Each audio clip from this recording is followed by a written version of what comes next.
ఇక అదేవిధంగా ఇంకొక వార్త, అల్లు కనకరత్నం పార్థివ దేహానికి చిరంజీవి నివాళి.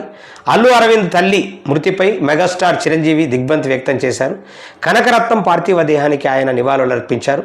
మా అత్తయ్య గారు కీర్తిశేషులు అల్లు రామలింగయ్య గారి సతీమణి కనకరత్నమ్మ గారు శివైక్యం చెందటం ఎంతో బాధాకరం. మా కుటుంబాలపై ఆమె చూపిన ప్రేమ, ధైర్యం, జీవిత విలువలు ఎప్పటికీ మాకు ఆదర్శం. వారి పవిత్ర ఆత్మకు శాంతి చేకూరాలని దేవుడిని ప్రార్థిస్తున్నాను.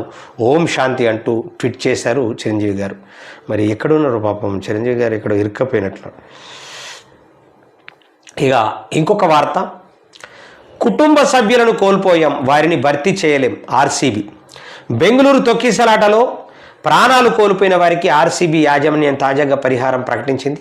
ఒక్కో బాధిత కుటుంబానికి రూపాయలు 25 లక్షల చొప్పున అందించినట్లు ట్వీట్ చేసింది. ఆర్సీబీ